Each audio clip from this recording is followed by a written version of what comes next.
நான் முதல்ல தொழிலை எடுத்துக்கிட்டேன், பரவாயில்ல.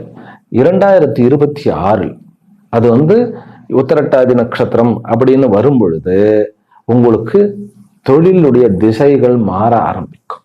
அந்த நேரத்துல எங்க குரு 4 இருந்து குருவனுடைய பார்வை இருக்கிறது இல்லையா, புதிதாக தொழிலை தொடங்கக்கூடிய, தொழில் பல்வேறு விஷயங்களை மாற்றி அமைக்கக்கூடிய ஒரு தன்மை உண்டு.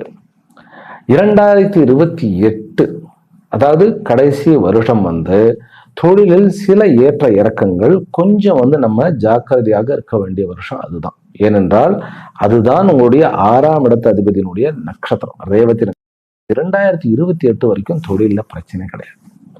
ஆனால் தொழிலில் அளவுக்கு அதிகமான உழைப்புகளை நீங்கள் காமிக்க வேண்டும்.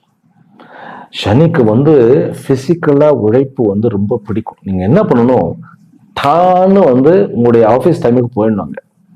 அது நீங்க தொழில் அதிபராக இருக்கலாம், அல்லது ஒரு ஆபீஸ்ல ஒர்க் பண்றவராக இருக்கலாம், அல்லது கவர்மெண்ட் சர்வெண்டாக இருக்கலாம்.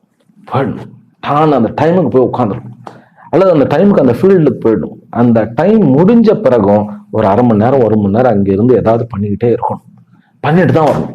இதுக்கே சனி அப்படியே மயங்கிடுவார். சனி நல்ல பலனை கொடுப்பதற்கு நம்ம அந்த ட்ரிக்ஸ் எல்லாம் பிளே பண்ணணும். உழைப்பு, நடந்து போகணும்.